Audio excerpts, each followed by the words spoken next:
हाय। आज हम बात करेंगे ओ ट्रिपल ए से रिलेटेड कुछ इंपॉर्टेंट एमसीक्यूज। चलिए तो शुरू करते हैं। आज का फर्स्ट एमसीक्यू वो है sterilisation of endoscope is done by dash. Option A by autoclaving, B by UV rays, C by 2% phenol and D by 2% glutaraldehyde. तो यहाँ पे जो करेक्ट आंसर होने वाला है वो है option D by 2% glutaraldehyde. Moist sterilisation का तीन डिफरेंट कैटेगरीज आता है, जैसे कि लेस देन 100 डिग्री सेंटीग्रेड में कोई स्टेरिलाइजेशन या डिसइंफेक्शन किया जाता है, वो वाला। नेक्स्ट आता है इक्वल टू 100 डिग्री सेंटीग्रेड में कोई स्टेरिलाइजेशन या डिसइंफेक्शन करना, और ग्रेटर देन 100 डिग्री में कोई स्टेरिलाइजेशन करना। तो यहाँ पे तीन डिफरेंट कैटेगरीज आता है बेस्ड ऑन टेम्परेचर कितना है। लेस देन 100 डिग्री सेंटीग्रेड का एक कैटेगरी, 100 डिग्री में एक category and greater than 100 degree centigrade का एक कैटेगरी। जो लेस देन 100 डिग्री सेंटीग्रेड में जो डिसइंफेक्शन किया जाता है वो है पास्चुराइजेशन मेथड, जहाँ पे मिल्क का पास्चुराइजेशन किया जाता है। इक्वल टू 100 डिग्री सेंटीग्रेड वाला वो है जो है वो है टिंडलाइजेशन मेथड, और जो 100 डिग्री सेंटीग्रेड से ज़्यादा टेम्परेचर में स्टेरिलाइजेशन किया जाता है वो है ऑटोक्लेविंग मेथड। तो तीन डिफरेंट कैटेगरीज आता है मॉइस्ट हीट स्टेरिलाइजेशन का। तो ऑटोक्लेविंग एक मॉइस्ट हीट स्टेरिलाइजेशन का एक पार्ट है, राइट। तो अभी बात करते हैं पास्चुराइजेशन मेथड का। तो पास्चुराइजेशन मेथड भी तीन डिफरेंट कैटेगरीज का आता है। एक है होल्डर मेथड। तो होल्डर मेथड क्या आता है पहले जान लेते हैं। Holder method of pasteurisation. तो होल्डर मेथड क्या होता है?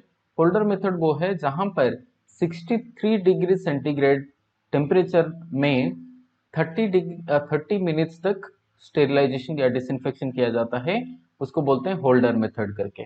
तो यहाँ पे 63 डिग्री सेंटीग्रेड हम याद रखेंगे, और जो ड्यूरेशन रहेगा डिसइंफेक्शन का वो है 30 मिनट्स का। नेक्स्ट जो इंपॉर्टेंट आता है वो है फ्लास्क मेथड। तो फ्लास्क मेथड वो क्या आता है? फ्लास्क मेथड मतलब एक 72 डिग्री सेंटीग्रेड में 72 डिग्री सेंटीग्रेड में अगर हम कोई भी चीज को 15 टू 20 सेकेंड्स के लिए स्टेरिलाइज करते हैं और इमीडिएटली उसका टेम्परेचर रिड्यूस करके लेस देन 13 डिग्री सेंटीग्रेड तक लेके आते हैं इमीडिएटली, और रैपिड रिडक्शन ऑफ टेम्परेचर, यहाँ पे बोल सकते हैं rapid reduction of temperature to less than 13 degree centigrade, इसको बोला जाता है फ्लास्क मेथड। अभी थर्ड जो आता है वो है यूएसटी मेथड। यूएसटी मेथड मतलब अल्ट्रा हाई टेम्परेचर, इसको बोलते हैं ultra ultra high temperature. Ultra high temperature, तो ये अल्ट्रा हाई टेम्परेचर क्या होता है? जहां पर 149 डिग्री सेंटीग्रेड में जस्ट 0.5 सेकेंड्स के लिए, जो 0.5 सेकेंड्स के लिए at the temperature of 149 degree centigrade में अगर मिल्क को स्टेरिलाइज किया जाता है तो इसको बोलते हैं अल्ट्रा हाई टेम्परेचर करके। तो पास्चुराइजेशन का भी तीन मेथड्स होता है। एक आता है holder method, second way flask method and then ultra high temperature method. अभी जानते हैं सेकेंड मेथड जिसको बोलते हैं टिंडलाइजेशन मेथड, जहां पर 100 डिग्री सेंटीग्रेड में 3 दिन के लिए कोई भी चीज को बॉईल किया जाता है। जैसे कि यहाँ पे देख लेते हैं 3 दिन में कैसे होगा, डे 1 टू डे 3 तक कैसे बॉईल किया जाता है। तो पहला वाला डे 1 में 100 डिग्री सेंटीग्रेड, 100 डिग्री सेंटीग्रेड में 20 मिनट्स के लिए हमें बॉईल करना पड़ेगा। सिमिलरली डे 2 में वही 100 डिग्री सेंटीग्रेड में 20 मिनट्स के लिए, एंड देन डे 3 में 100 डिग्री सेंटीग्रेड एंड 20 मिनट्स के लिए। तो ये आता है तीन डिफरेंट डे में, कंजिक्यूटिव डे में, 3 डिफरेंट कंजिक्यूटिव डे में हमें 100 डिग्री सेंटीग्रेड के अंदर 20 मिनट्स के लिए हमें बॉईल करना पड़ेगा। तो इसको बोलते हैं टिंडलाइजेशन मेथड। तो ये मेथड को जो डेवलप किए थे उनका नाम था जॉन टिंडल। उनका नाम के ऊपर ये मेथड को दिया गया है टिंडलाइजेशन मेथड करके। कोच एंड आर्नोल्ड इंस्ट्रूमेंट, तो ये कोच एंड आर्नोल्ड इंस्ट्रूमेंट को यूज करके टिंडलाइजेशन मेथड को किया जाता है।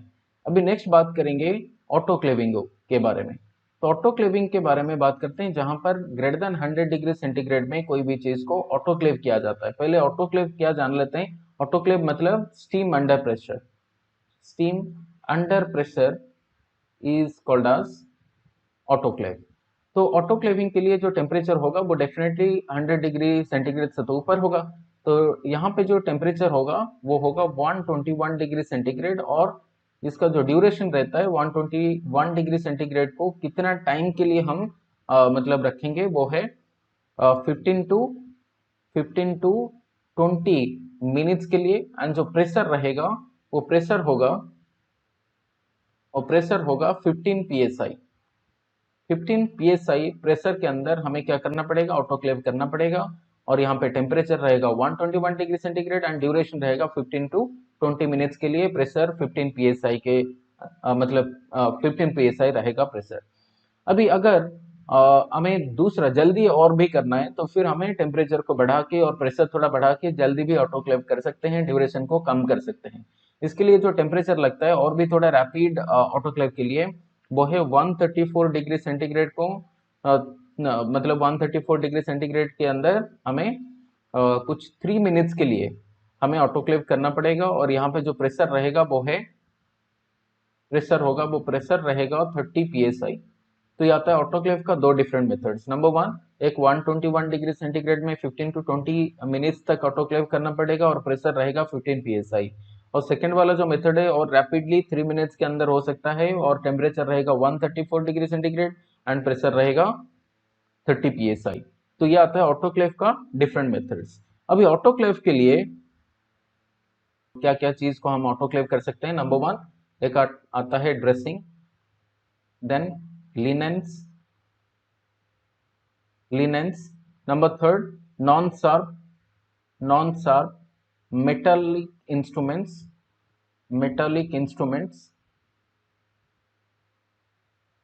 Then number four, microbiological media। ये सारे हम ऑटोक्लेव में स्टेरिलाइज कर सकते हैं, ठीक है। और टिंडलाइजेशन मेथड में जो हम स्टेरिलाइजेशन कर सकते हैं वो है कुछ medias like gelatin media and then मतलब कुछ कल्चर मीडियाज होते हैं, gelatin culture media. Number two में आता है शुगर कल्चर मीडिया। तो ये दोनों को हम टिंडलाइजेशन मेथड में स्टेरिलाइज कर सकते हैं। और पास्चराइजेशन मेथड में यूजुअली हम मिल्क को डिसइंफेक्ट करते हैं। तो ये तीन डिफरेंट मेथड्स था वो मॉइस्चर स्टेरिलाइजेशन में। तो यहाँ पे तो बिल्कुल भी एक एंडोस्कोप नहीं आता है ऑटोक्लेव को हमें मतलब एंडोस्कोप को हम ऑटोक्लेव नहीं कर सकते, ये तो हम यहाँ पे नहीं पढ़े। तो यहाँ पे जो पहला वाला sterilisation of endoscope is done, तो पहला वाला ऑप्शन ए इस तो गलत है, ये तो गलत है डेफिनेटली। अभी नेक्स्ट बात करते हैं कि यूवी रेज के बारे में। तो यूवी रेज क्या होता है, तो ये भी एक स्टेरिलाइजेशन एंड डिसइंफेक्शन का एक प्रोसेस होता है जहां पर स्टेरिलाइजेशन एंड मतलब यूजुअली तो यूवी रे को लेके हम डिसइंफेक्ट कर सकते हैं, क्योंकि यूवी रे कभी भी एक स्पोर को मार नहीं सकता। So will talk about what are the radiation methods and then इसके अंदर क्या क्या मतलब रेज यूज किया जाता है। जैसे कि 2 डिफरेंट टाइप्स होता है रेज का, बात कर लेते हैं क्या क्या रेज होते हैं और इसके बाद फिर आएंगे यहाँ पर। तो पहला वाला रेडिएशन के बारे में बात करते हैं। तो रेडिएशन कुछ दो तरह का आता है, जैसे कि एक आता है नॉन आयोनाइजिंग रेडिएशन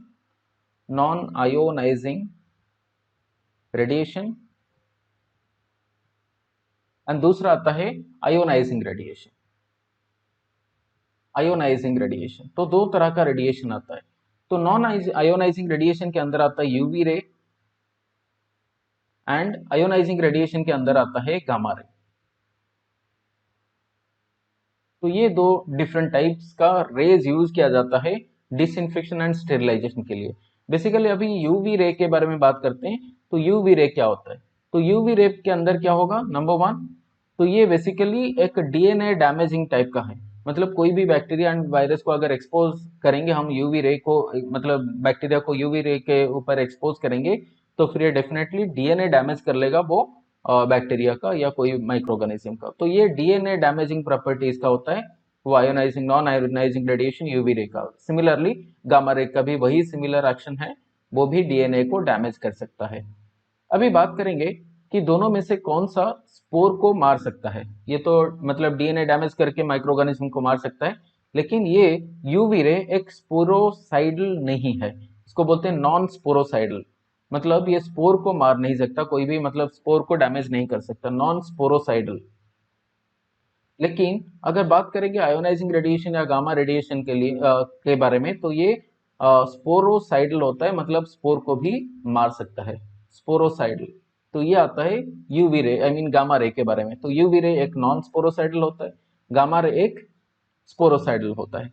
अभी बात करेंगे नंबर थर्ड, की यूवी रे के बारे में। इट इज लेस पेनेट्रेबल, मतलब ये ज्यादा अंदर, मतलब कोई भी चीज के अंदर ज्यादा पेनेट्रेट नहीं कर पाएगा, लेकिन गामा रे अच्छा से पेनेट्रेट कर सकता है। तो इसको बोलते हैं high penetrable.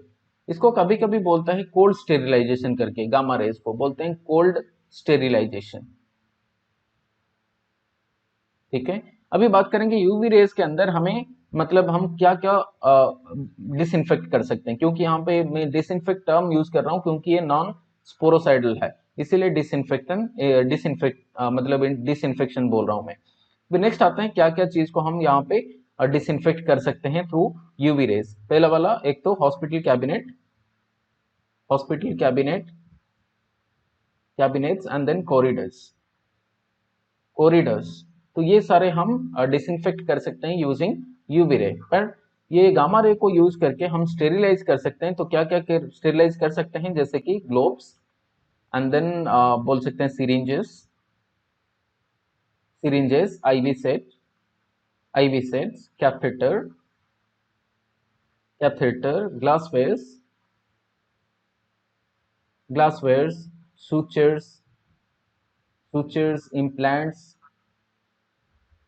implants, then prosthesis,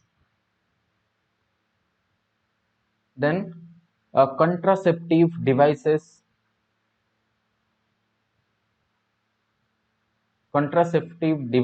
etcetera. तो ये सारे हम गामा रेज को यूज करके स्टेरिलाइज कर सकते हैं। तो यहाँ पे दो गलत आंसर है, एक तो ऑटोक्लेविंग नहीं होगा, ऑप्शन बी वो भी बाय यूवी रेज तो नहीं होगा, इंडोस्कोप मतलब ये स्टेरिलाइजेशन नहीं होता है। बेसिकली हम यूवी रेज तो बात किए कि ये नॉन स्पोरोसाइडल है, नॉन स्पोरोसाइडल मतलब ये स्पोर्स को मार नहीं सकता, तो इसलिए ये भी एंडोस्कोप को स्टेरिलाइज नहीं कर सकता, बट ये डिसइंफेक्ट कर सकता है। अभी बात करेंगे फेनॉल्स के बारे में। तो 2% फेनॉल तो बिल्कुल यूज नहीं किया जाता है, बेसिकली 5% फेनॉल यूज किया जाता है। फेनॉल के बारे में बात कर लेते हैं। तो फेनॉल क्या होता है, फेनॉल एक्चुअली डिफरेंट टाइप का हम फेनॉल यूज कर सकते हैं। तो फेनॉल के बारे में थोड़ा सा जान लेते हैं, फेनॉल्स के बारे में। तो नंबर वन, फेनॉल 5%, क्रिजोल कुछ 1 to 4%, and then Lysol 2 to 5%। ये तीनों को हम बेसिकली डिसइंफेक्शन के लिए यूज करते हैं।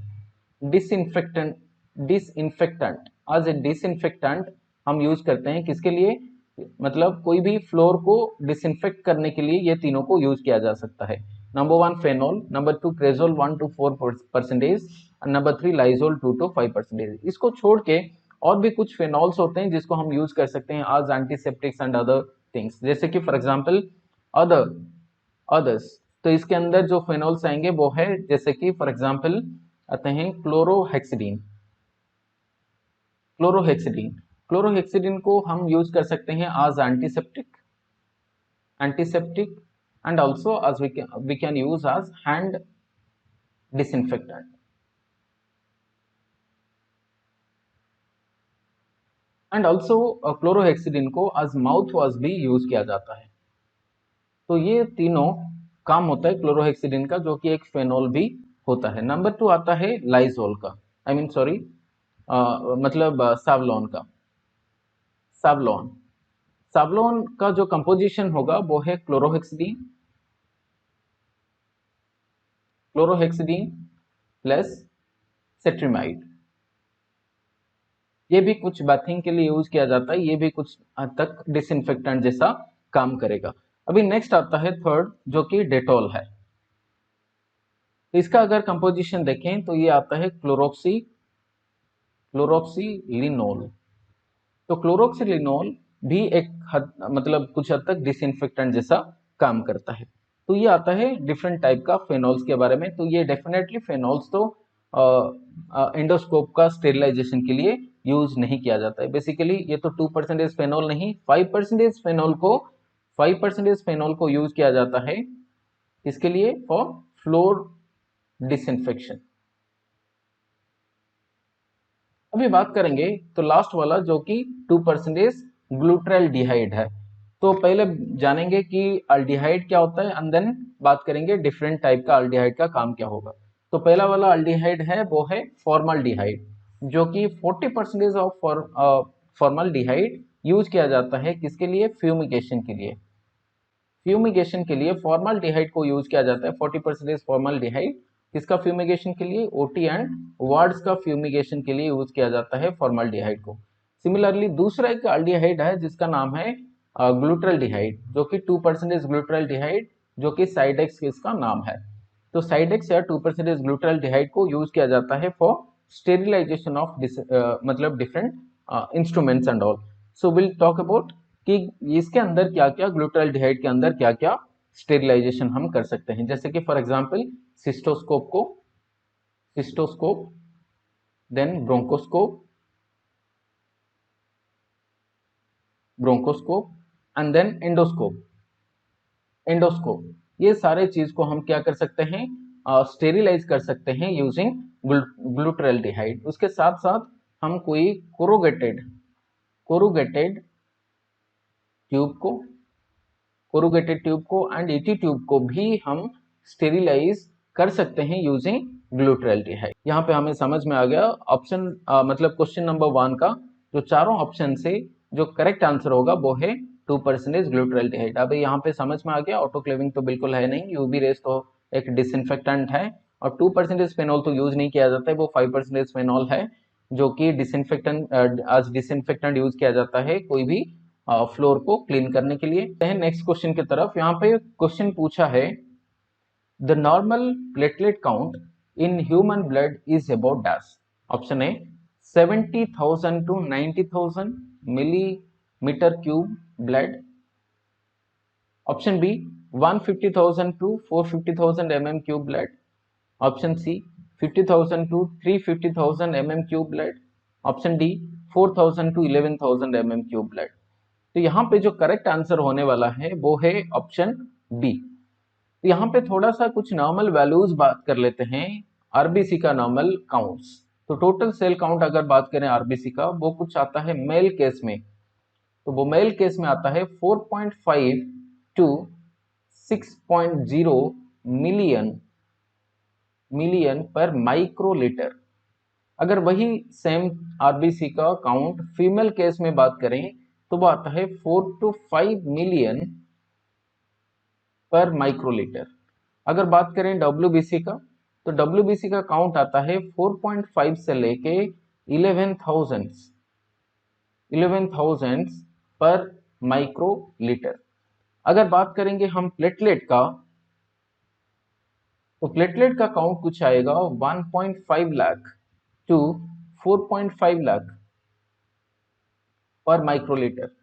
मतलब 1.5 lakh is equivalent to 150,000 and then 4.5 lakh is equivalent to 450,000। तो यहाँ पे वही करेक्ट आंसर होगा जो ऑप्शन बी का, मतलब जो ऑप्शन बी है वो करेक्ट आंसर होगा क्योंकि वो 1.5 लाख टू 4.5 लाख का बीच में आता है। अभी नेक्स्ट बात करेंगे, नेक्स्ट क्वेश्चन की तरफ चलते हैं। और what time blood sample should be collected from the patient with malaria. जो पेशेंट को मलेरिया हुआ है तो कौन सा टाइम के अंदर हमें ब्लड सैंपल, मतलब कौन सा एक अप्रोप्रिएट टाइम है जहां पर हमें ब्लड सैंपल कलेक्ट करना पड़ेगा। ऑप्शन ए है when temperature is normal, B when fever is just started, C after taking meal, D at high level of fever. तो यहाँ पे ऐसा वाला क्वेश्चन तो ओ ट्रिपल एस में पूछने वाला है, तो ये तो लास्ट ईयर का क्वेश्चन था। तो हमें वो हद तक मतलब जाना है, वहां तक जाना है जहां पर हमें एक क्लियर कट कंसेप्ट होगा कि मलेरिया का डायग्नोसिस कैसा होता है और ब्लड सैंपल हम कब मतलब हमें कलेक्ट करना पड़ेगा। तो यहाँ पे बात कर लेते हैं मलेरिया का डायग्नोसिस के बारे में और सैंपल्स को हम कैसे यूज करेंगे डायग्नोसिस के लिए। नंबर 1 यहाँ पे मलेरिया का डायग्नोसिस के लिए मतलब पहले जान लेते हैं यहाँ पे मतलब मलेरिया का जो एजेंट है वो एजेंट है प्लाज्मोडियम प्लाज्मोडियम स्पेसिस। यहाँ पे प्लाज्मोडियम स्पेसिस का भी 5 डिफरेंट वेराइटीज हैं। तो प्लाज्मोडियम स्पेसिस का क्या क्या वेराइटीज हैं, जैसे कि number 1 Plasmodium falciparum, number 2 Plasmodium ovale, number 3 Plasmodium vivax and number 4 Plasmodium malariae and number 5 Plasmodium knowlesi. तो यहाँ पे जो मोस्ट डोमिनेंट है इंडिया के अंदर जो पाया जाता है वो है Plasmodium falciparum and Plasmodium vivax. अभी बात करेंगे ये सारे माइक्रो ऑर्गेनिज्म को हम कैसे डायग्नोसिस करें। तो डायग्नोसिस करने के लिए हमारे पास डिफरेंट मेथड्स है, जैसे कि फॉर एग्जांपल नंबर 1 हमारे पास है ब्लड स्मीयर करने का टेक्निक। ब्लड स्मीयर कर सकते हैं टू डायग्नोस द मलेरिया। तो ब्लड स्मीयर हम दो तरह का करते हैं। नंबर 1 एक thick smear test and number 2 आता है थिन स्मीयर टेस्ट। अभी थिक स्मीयर का काम होगा, इसके लिए थिक स्मीयर यूज किया जाता है टू आइडेंटिफाई प्लाज्मोडियम ऑर्गेनिज्म। लेकिन यहाँ पे थिन स्मीयर यूज करने का टेक्निक होगा कि यहाँ पे स्पेसिस को आइडेंटिफाई करना। ठीक है, तो यहाँ पे सिर्फ डायरेक्ट हम पैरासाइट को डिटेक्ट करने के लिए यूज करते हैं, पैरासाइट है या नहीं है, और फिर थिन स्मीयर यूज किया जाता है कौन सा स्पेसिस का है। तो पहला वाला थिक स्मीयर कि प्लाज्मोडियम है या नहीं है, नंबर 1। नंबर 2 थिन स्मीयर में हम देखेंगे प्लाज्मोडियम का कौन सा स्पेसिस इसके अंदर है, वो प्लाज्मोडियम फैल्सिपेरम है या वाइवैक्स है या ओवली है, मैलेरियाe है या फिर नोलिसी है। तो वो जानने के लिए हम थिन स्मीयर को यूज करते हैं। तो यहाँ पे एक ब्लड स्मीयर हमारे लिए यूजफुल होगा वो डायग्नोसिस करने के लिए। अभी नंबर 2 टेक्निक हम बात करेंगे कैसे हम प्लाज्मोडियम को आइडेंटिफाई करें और डायग्नोसिस करें, वो है आरडीटी मेथड। आरडीटी मतलब rapid diagnostic test kit, rapid diagnostic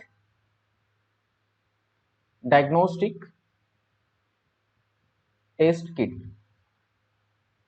तो ये रैपिड डायग्नोस्टिक टेस्ट किट भी दो तरह का आते हैं। तो पहले हम यहाँ पे आंसर देख लेते हैं, ये आंसर ये वाला ऑप्शन का क्या होगा, फिर नेक्स्ट ये आरडीटी के बारे में बात करेंगे। At what time blood sample should be collected from the patient with malaria, the answer will be when temperature will be normal. जहां पर टेम्परेचर नॉर्मल होगा, मतलब ये मलेरिया का जो स्पेसिस होते हैं तो ज्यादातर क्या होता है 48 आवर का ड्यूरेशन के गैप में बेसिकली तो प्लाज्मोडियम फैल्सिपेरम के बारे में बात करते हैं। यहाँ पे जो टेम्परेचर का गैप होगा वो है 48 आवर्स का। जैसे कि डे 1 आज अगर मतलब आ गया टेम्परेचर, तो फिर 48 आवर का गैप में आएगा नेक्स्ट वाला fever spike will be there after 48 hours of मतलब गैप। 48 आवर्स का गैप के अंदर फिर दूसरा फीवर स्पाइक आएगा। वैसे दूसरा अगर बात करें दूसरा स्पेसिस के बारे में, प्लाज्मोडियम वो चाहे वाइवैक्स हो ओवली हो, एंड दूसरा स्पेसिस उसमें क्या आता है 72 आवर्स का गैप आएगा। एक फीवर स्पाइक टू दूसरा फीवर स्पाइक के बीच में जो गैप आता है वो 72 आवर्स का आता है, लेकिन प्लाज्मोडियम फैल्सिपेरम में जो गैप आएगा वो 48 आवर्स का आएगा। तो ये जो नॉर्मल पीरियड में यहाँ पे जो फीवर स्पाइक के बीच में जो नॉर्मल पीरियड आता है, जो फीवर नहीं होगा वो टेम्परेचर नॉर्मल पीरियड में हमें ब्लड सैंपल को कलेक्ट करना पड़ेगा। ऐसा नहीं कि वो एग्जैक्ट वही टाइम में कलेक्ट करना पड़ेगा, क्योंकि अगर इमरजेंसी है तो फिर हम फीवर के पीरियड में भी मतलब कलेक्ट करना चाहिए। तो हमें वेट नहीं करना चाहिए कि फीवर सबसाइड हो फिर हम कलेक्ट करेंगे, ऐसा नहीं चाहिए, मतलब नहीं होना चाहिए।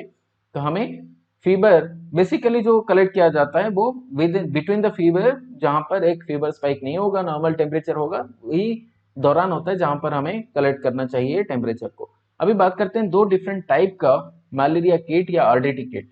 तो आरडीटी किट बेसिकली दो डिफरेंट टाइप का आता है, एक आता है मोनोवैलेंट वाला और दूसरा आता है बाईवैलेंट वाला। अभी बात करते हैं मोनोवैलेंट वाला आरडीटी किट और दूसरा आता है बाईवैलेंट वाला किट। यहाँ पे मोनोवैलेंट एंड बाईवैलेंट मतलब क्या आता है, ये आरडीटी किट को यूज करके हम कौन सा टाइप का या कितना एंटीजन को हम डिटेक्ट कर सकते हैं या कितना स्पेसिस का एंटीजन को हम डिटेक्ट कर सकते हैं, तो उसको लेके दो डिफरेंट टाइप का आरडीटी किट बना है। जैसे कि मोनोवैलेंट मतलब यहाँ पे सिर्फ एक ही वन स्पेसिस का एंटीजन को हम डिटेक्ट कर सकते हैं। जैसे कि यहाँ पे लेफ्ट साइड में दिखाया गया है, यहाँ पे सिर्फ प्लाज्मोडियम फाल्सिफेरम का हम एंटीजन को डिटेक्ट कर सकते हैं ये वाला किट को यूज करके, तो इसको बोलते हैं मोनोवैलेंट किट। मोनोवैलेंट सिर्फ एक ही एंटीजन मतलब एक ही स्पेसिस का एंटीजन को हम डिटेक्ट कर सकते हैं। लेकिन यहाँ पे अगर बात करें दूसरा किट के बारे में, तो यहाँ पे प्लाज्मोडियम फाल्सिफेरम एंड प्लाज्मोडियम वाइवैक्स दोनों का एंटीजन को हम डिटेक्ट कर सकते हैं यूजिंग दिस आरडीटी किट। तो यहाँ पे दोनों मतलब एंटीजन को डिटेक्ट कर सकते हैं, इसीलिए बोला गया है बाईवैलेंट आरडीटी किट करके। तो यहाँ पे इंटरप्रिटेशन हम कैसे करें, तो कैसे पता चलेगा कि वो पॉजिटिव टेस्ट आया है या नेगेटिव टेस्ट है, इसके लिए हमें यहाँ पर देखना पड़ेगा। देख लेते हैं, यहाँ पे हर जगह पे एक सी करके आता है, जहां पर सी मतलब है कंट्रोल। तो यहाँ पे कंट्रोल का मतलब है अगर हम यहाँ पे ब्लड मतलब डालते हैं, पोर करते हैं, तो फिर क्या होगा, यहाँ पे हर जगह पे अगर टेस्ट किट सही है, सही ढंग से काम कर रहा है, तो फिर यहाँ पे हर जगह पे कंट्रोल के ऊपर एक लाइन आना चाहिए। अगर कंट्रोल के ऊपर कोई भी लाइन है नहीं, तो वो वाला एक इनवैलिड या टेस्ट किट कोई खराबी है, ये मान सकते हैं। तो जब भी हम ब्लड यहाँ पे डालते हैं ये किट के अंदर, तो फिर बेसिकली तो ये वाला वेल है हमारे पास, ओवल वेल, तो इसके अंदर हम ब्लड डालते हैं। तो ब्लड डालने के बाद अगर कंट्रोल के ऊपर कोई भी लाइन नहीं लगा है, इसका मतलब है वो टेस्ट किट खराब है। तो हमें वो कंट्रोल लाइन मिलना जरूरी है, वो चाहे दूसरा, यहाँ पे T1 मतलब है प्लाज्मोडियम फाल्सिफेरम एंड T2 मतलब है प्लाज्मोडियम वाइवैक्स। अभी देख लेते हैं, अगर कंट्रोल नहीं है, हमें पता चला कि कंट्रोल के ऊपर अगर कोई भी लाइन नहीं बना है, इसका मतलब है वो टेस्ट किट खराब है। वो चाहे T1 के ऊपर आए, T2 के ऊपर आए, दोनों के ऊपर आए, कोई भी फर्क नहीं पड़ता, हमें कंट्रोल के ऊपर मिनिमम एक लाइन तो चाहिए। अगर सिर्फ कंट्रोल के ऊपर है लेकिन T1 T2 के ऊपर कोई लाइन नहीं है, इसका मतलब है वो टेस्ट नेगेटिव है, मतलब कोई भी एंटीजन वो डिटेक्ट नहीं किया। इसका मतलब है प्लाज्मोडियम फाल्सिफेरम का एंटीजन नहीं है ब्लड के अंदर, और प्लाज्मोडियम वाइवैक्स का भी नहीं है। इसका मतलब है यहाँ पे कोई भी मलेरिया पॉजिटिव नहीं हुआ है। अभी नेक्स्ट आते हैं, अगर यहाँ पे कंट्रोल के लाइन के ऊपर एक है, T1 एंड T2 के ऊपर, दोनों के ऊपर दो लाइन है, इसका मतलब है T1 का एंटीजन है, T2 का एंटीजन है, इसका मतलब है प्लाज्मोडियम फाल्सिफेरम का एंटीजन भी प्रेजेंट है वो ब्लड के अंदर, एंड प्लाज्मोडियम वाइवैक्स का भी एंटीजन प्रेजेंट है। वैसे अगर बात करें ये वाला टेस्ट किट का, यहाँ पे कंट्रोल के ऊपर एक है, इसका मतलब टेस्ट किट तो खराब ही नहीं है, टेस्ट किट तो सही है। इसके साथ T2 के ऊपर एक लाइन आ गया, इसका मतलब है प्लाज्मोडियम वाइवैक्स यहाँ पे पॉजिटिव है। मतलब ये जो मलेरिया हुआ है वो पर्सन को, जहां से हम ब्लड लिए थे, ब्लड सैंपल लिए थे, वो पर्सन को प्लाज्मोडियम वाइवैक्स का इन्फेक्शन हुआ है। अभी बात करेंगे यहाँ पे फर्स्ट वाला किट, जहां पर कंट्रोल के ऊपर है, बोलता है कि किट तो सही है। अभी T1 के ऊपर एक लाइन है, इसका मतलब है प्लाज्मोडियम फाल्सिफेरम का इन्फेक्शन है जो पर्सन का हम ब्लड लिए थे। तो ये दोनों मतलब ये तीनों अगर लाइन देखें, यहाँ पे कंट्रोल के ऊपर है और एक T1 के ऊपर, T2 के ऊपर, या T1 T2 दोनों के ऊपर, ये सारे पॉजिटिव टेस्ट हैं। नेगेटिव तब होगा जहां पर T1 T2 के ऊपर बिल्कुल नहीं होगा, सिर्फ कंट्रोल के ऊपर होगा। इनवैलिड तब होगा जब कंट्रोल के ऊपर बिल्कुल भी कोई लाइन नहीं होगा, वो चाहे T1 T2 किसी के ऊपर आए, अगर कंट्रोल के ऊपर नहीं है, इसका मतलब है टेस्ट किट खराब है। अभी चलते हैं नेक्स्ट क्वेश्चन की तरफ। नेक्स्ट एमसीक्यू है, nurse should be aware that which of the following medication is never given directly IV as a safety alert। यहाँ पे option A calcium gluconate, option B dextrose, C Lasix, D potassium chloride. यहाँ पे जो correct answer होना चाहिए वो है option D potassium chloride. अभी जानते हैं वो पोटासियम क्लोराइड क्यों एक करेक्ट आंसर है। जब भी हमें पोटासियम क्लोराइड को देना है, वो पहले तो हमें ये याद रखना चाहिए, वो डाइल्यूट करके देना पड़ेगा। वो है सोडियम क्लोराइड के साथ 0.9% सोडियम क्लोराइड के साथ हमें डाइल्यूट करना पड़ेगा। अगर अनडाइल्यूटेड देते हैं, दिस कैन लीड टू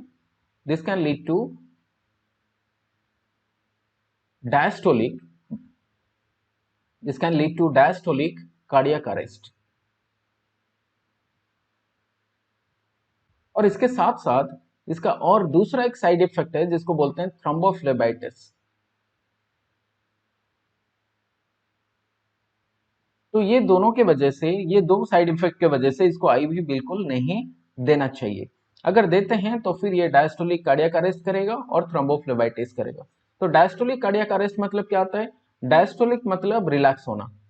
तो यहाँ पे हमें ये पता है कि रिलैक्स होके हार्ट स्टॉप हो जाना, रिलैक्स होके रिलैक्स कंडीशन में हार्ट स्टॉप हो जाना, रुक जाना और कंट्रैक्ट ना होना, इसको बोलते हैं डायस्टोलिक कार्डियक अरेस्ट। ये वाला केस में जब पोटेशियम क्लोराइड दिया गया हो तो इसके अगेंस्ट हम दे सकते हैं, अगर हाई डोज हो गया या पोटेशियम क्लोराइड का ओवरडोज हो गया तो वो वाला केस में हम क्या दे सकते हैं? एक्यूट केस में कैल्शियम ग्लूकोनेट, कैल्शियम ग्लूकोनेट को दे सकते हैं। अभी कैल्शियम ग्लूकोनेट का काम क्या होगा? तो कैल्शियम का काम है, हमें पता है कि वो मतलब मसल को कंट्रैक्ट करेगा, और ये पोटेशियम का काम है मसल को रिलैक्स कर देना। तो इसलिए अगर पोटेशियम क्लोराइड देते हैं तो हार्ट का मसल को वो रिलैक्स करके रोक देता है, और ये कैल्शियम ग्लूकोनेट इसका ऑपोजिट में काम करेगा, क्योंकि हमें पता है कैल्शियम तो कंट्रैक्शन करेगा, तो ये कैल्शियम कंट्रैक्ट करेगा और पोटेशियम रिलैक्स करेगा। तो दोनों एंटागोनाइज होते हैं, दोनों ऑपोजिट काम करते हैं। तो जब जब अगर पोटेशियम क्लोराइड एक्सेस हो गया तो फिर हमें कैल्शियम ग्लूकोनेट इमीडिएटली देना चाहिए, सो दैट ये हार्ट का कंट्रैक्शन को दोबारा कर लेगा। तो ये हार्ट का सेफ्टी के लिए हमें कैल्शियम ग्लूकोनेट देना पड़ेगा, not only in this case but in case of hyper kalaemia also. Hyper kalaemia जब एक्स्ट्रा मतलब अगर एक्सेस अमाउंट का पोटेशियम हमारा बॉडी के अंदर हो गया तो फिर वो वाला कंडीशन में हमें कैल्शियम ग्लूकोनेट देना पड़ेगा, जो कि मतलब हाइपर कैलेमिया को एंटागोनाइज करने के लिए या हार्ट का कार्डियक अरेस्ट के लिए या डायस्टोलिक कार्डियक अरेस्ट को रोकने के लिए, प्रिवेंट करने के लिए हमें कैल्शियम ग्लूकोनेट देना चाहिए। अभी नेक्स्ट बात करते हैं लैक्सिस के बारे में। लैक्सिस एक लूप डायरेटिक्स होता है,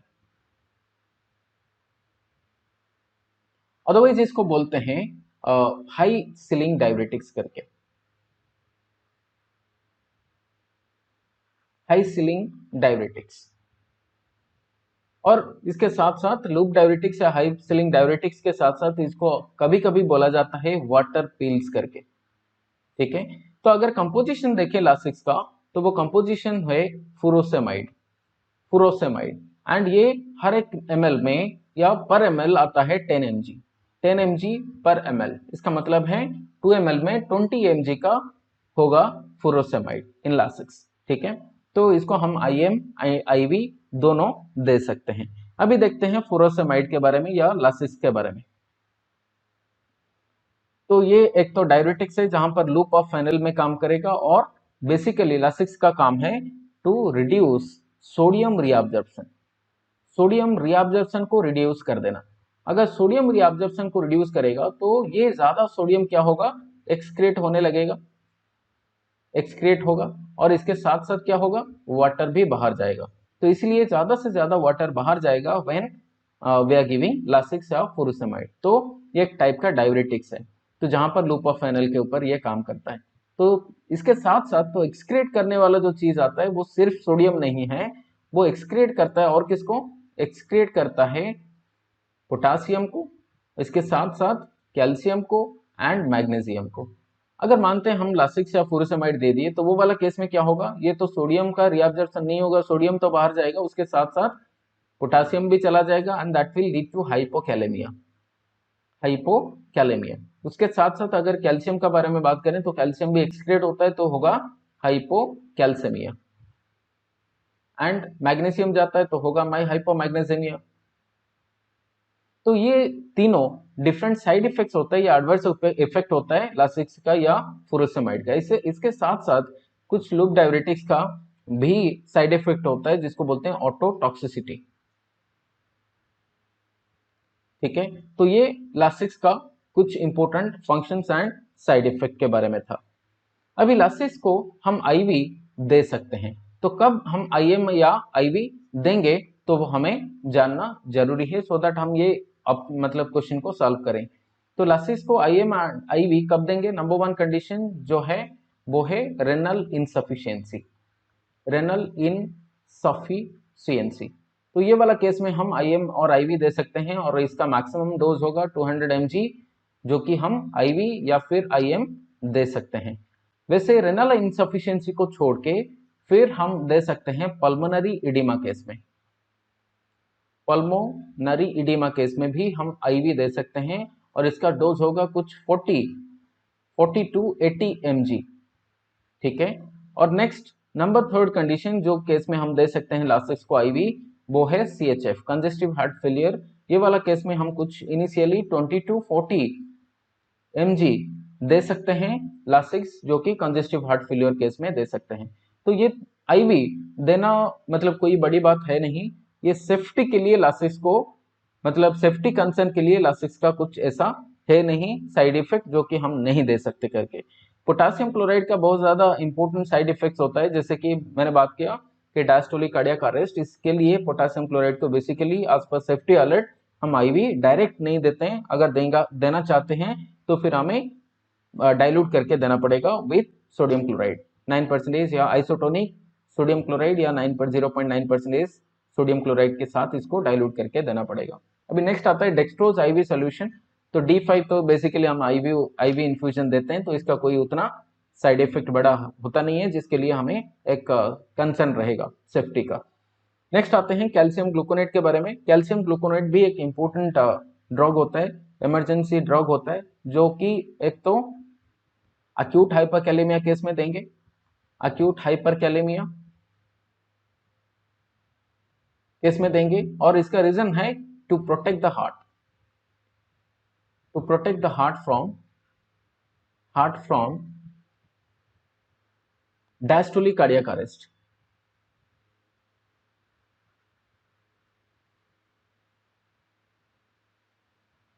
ये आता है नंबर 1 कंडीशन जो कि कैल्शियम ग्लूकोनेट हमें देना चाहिए अक्यूट हाइपरकैलेमिया केस में। सिमिलरली नंबर 2 कंडीशन जो जहां पर हमें कैल्शियम ग्लूकोनेट देना चाहिए वो है हाइपोकैल्सेमिया। तो हाइपोकैल्सेमिया केस में भी हम कैल्शियम ग्लूकोनेट दे सकते हैं, जो कि 10 ml ऑफ कैल्शियम ग्लूकोनेट हम दे सकते हैं ओवर 10 मिनट्स,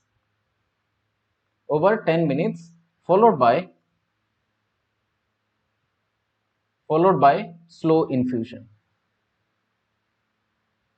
तो हमें 10 ml कैल्शियम ग्लूकोनेट देना चाहिए over 10 minutes followed by slow IV infusion. ये आता है हाइपोकैल्सेमिया का ट्रीटमेंट। सिमिलरली अगर बात करेंगे और कौन सा कंडीशन में हमें कैल्शियम ग्लूकोनेट को देना चाहिए, तो वो है एक्सेस अमाउंट ऑफ हाइपर मैग्नीशियमिया,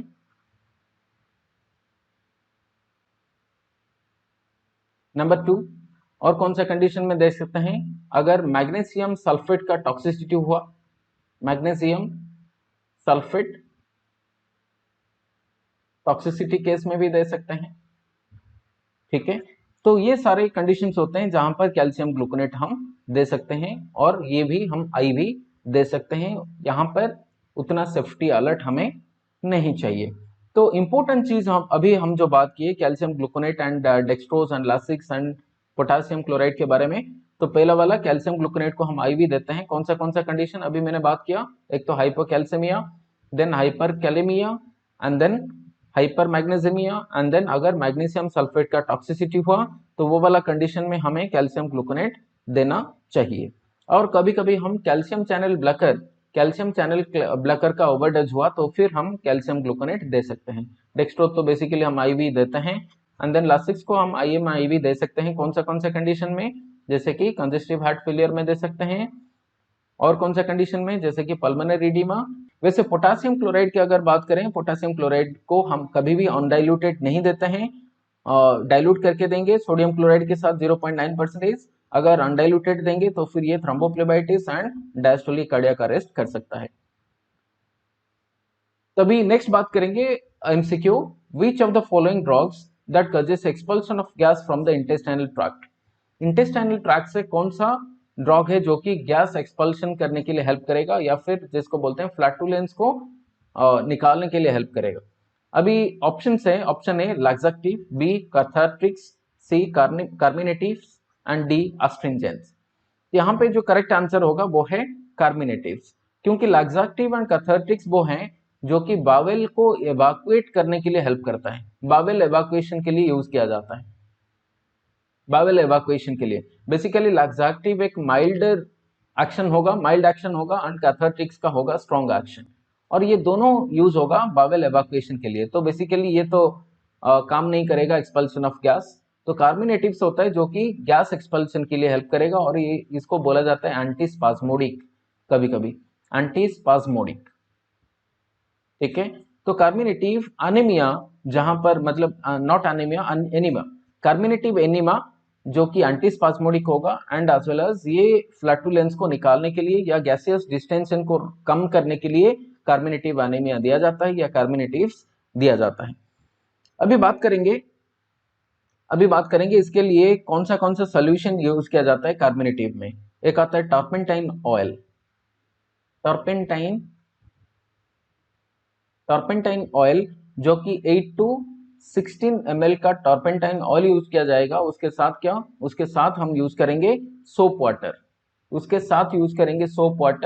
जो कि 600 to 1200 ml का सोप वाटर यूज करेंगे। और आइडियल केस में मैक्सिमम जो वॉल्यूम हम यूज कर सकते हैं वो है 500 ml to 1000 ml। तो इतना तक हम यूज कर सकते हैं टोटल इनिमा के लिए। अभी बात करते हैं एस्ट्रिंजेंट्स के बारे में। तो एस्ट्रिंजेंट्स क्या होता है?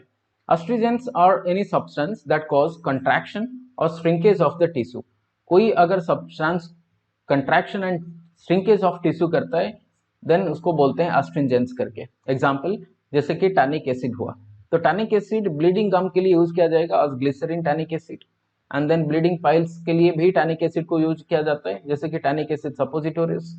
And then astringent effect alcohol का भी होता है, जैसे कि ethanol and methanol are good astringents, जो कि 50 to 90% कंसेंट्रेशन में अगर यूज करेंगे तो फिर ये एक एस्ट्रिंजेंट जैसा काम करेगा। Ethanol is also used as after shave और also used in case of minor cords. Ethanol को हम आफ्टर सेव में यूज कर सकते हैं, सेव करने के बाद मतलब ब्लीडिंग को कम करने के लिए। एंड माइनर कट हुआ तो भी एथेनॉल को यूज किया जा सकता है। नेक्स्ट बात करेंगे एस्ट्रिंजेंट एनीमा के लिए, एस्ट्रिंजेंट एनीमा के बारे में, जहां पर हमें astringent like tannic acid and others को यूज कर सकते हैं टू मतलब रिड्यूस इन्फ्लामेशन। तो ये एस्ट्रिंजेंट्स का एंटी इन्फ्लामेटरी भी प्रॉपर्टी होता है, जो कि जैसे कि 1% tannic acid and 1% silver nitrate and अलम 30 ग्राम्स पर प्लस वाटर 600 to 1200 ml, ये सारे हम दे सकते हैं। जैसे कि हम अगर देते हैं 1% टैनिक एसिड और 1% सिल्वर नाइट्रेट और alum 30 gram plus water 600 to 1200 ml, ये सारे काम होगा anti inflammatory type, anti inflammatory. ठीक है। तो ये एस्ट्रिंजेंट्स काम करेंगे टू रिड्यूस आइदर ब्लीडिंग और to reduce inflammation and all. अभी चलते हैं नेक्स्ट क्वेश्चन की तरफ। नेक्स्ट क्वेश्चन है while measuring blood pressure in upper arm the chest piece, या फिर इसको बोल सकते हैं bell of the stethoscope is placed over which of the following artery. Option A ulnar artery, B radial artery, C brachial artery and D axillary artery. यहाँ पे जो correct answer होगा वो है ब्रैकियल आर्टरी। तो क्यों होगा वो जान लेते हैं। यहाँ पे अगर एनाटॉमिकल पोजीशंस देखें तो ये पहला वाला आता है, ये है ब्रैकियल आर्टरी। अभी ब्रैकियल आर्टरी ये एंटीक्यूबिटल फोसा यहाँ पर है। एंटीक्यूबिटल फोसा के नीचे ये दो ब्रांच बन गया है, जो कि ulnar artery and radial artery. Ulnar artery को याद रखने के लिए मैंने एक ट्रिक याद रखा है, वो है पिंकी अल्ना। पिंकी अल्ना मतलब जो पिंकी फिंगर के साइड में अल्नर आर्टरी है। पिंकी फिंगर मतलब जो लिटिल फिंगर को पिंकी फिंगर भी बोला जाता है। तो पिंकी अल्ना मतलब पिंकी फिंगर साइड में या लिटिल फिंगर साइड में अल्नर आर्टरी है, ये वाला आ गया अल्नर आर्टरी। एंड देन ये वाला आता है रेडियल आर्टरी। तो रेडियल आर्टरी जो कि थंब फिंगर साइड में है। तो यहाँ पे एंटीक्यूबिटल फोसा के नीचे दो आर्टरी ब्रांच बन गया है, जो कि ब्रैकियल आर्टरी का है। तो ब्रैकियल एंटीक्यूबिटल फोसा के अगर ऊपर जाएं तो ऊपर जाएंगे तो मिलेगा सिर्फ एक ही ब्रांच, जो कि मतलब एक ही मेजर आर्टरी, जो कि ब्रैकियल आर्टरी होगा। बीपी मेजर करने के टाइम जब हम सुनते हैं साउंड स्टेथोस्कोप को लगा के, वो वाला साउंड को बोलते हैं करोट कफ साउंड। अब ये करोट कफ साउंड के लिए हमें ब्रैकियल आर्टरी के ऊपर क्या करना पड़ेगा, बेल को रखना पड़ेगा, ना कि अल्नर आर्टरी या रेडियल आर्टरी या ऑक्सिलरी आर्टरी। तो ये आता है करेक्ट आंसर यहाँ पे ब्रैकियल आर्टरी। अभी नेक्स्ट क्वेश्चन की तरफ चलते हैं। नेक्स्ट क्वेश्चन है which position used in laparoscopic sterilisation of female should be placed in. Laparoscopic sterilisation के लिए एक फीमेल को कौन सा पोजीशन में प्लेस करना चाहिए? तो ऑप्शन है A lithotomy position, B left lateral position, C supine position, D knee chest position. यहाँ पे जो करेक्ट आंसर है वो है ऑप्शन सी, सुपाइन पोजीशन में। तो यहाँ पे स्टेरिलाइजेशन करने के लिए हमें सुपाइन पोजीशन देना पड़ेगा, तो क्योंकि ये एक टाइप का मतलब एब्डोमिनल सर्जरी है। तो यहाँ पे सुपाइन पोजीशन कौन सा सर्जरी में दिया जाता है? जैसे कि अगर हमें कोई फेशियल सर्जरी हो रहा हो, फेस का कोई सर्जरी है, नेक का, एक्सट्रीमिटी का, most of the extremity surgery. Then अगर हमें कोई थोरासिक सर्जरी हो, थोरासिक सर्जरी या फिर मतलब एंटीरियर थोरासिक सर्जरी अगर हो रहा हो, फिर abdominal surgery, and then some of the pelvic surgery के लिए, सम पेल्विक सर्जरी के लिए ये सुपाइन पोजीशन में सर्जरी किया जाता है। तो फिर यहाँ पे लापेरोस्कोपिक जो स्टेरिलाइजेशन प्रोसीड्योर है, तो एक टाइप का एब्डोमिनल सर्जरी है जहां पर सुपाइन पोजीशन देना जरूरी रहता है। तो जब भी हम एमसीक्यू कोई भी सॉल्व हम करते हैं तो हर एक इंपॉर्टेंट ऑप्शन को, हर एक ऑप्शन को हमें समझ के एमसीक्यू को सॉल्व करना पड़ेगा। सिंपली एमसीक्यू ऐसे ही सॉल्व करके या फिर ऐसे ही एमसीक्यू का कोई भी की आंसर जान के आगे बढ़ना कोई वाइज बात होता नहीं है, क्योंकि वो डायरेक्ट एग्जाम में ऐसा क्वेश्चन नहीं पूछता है।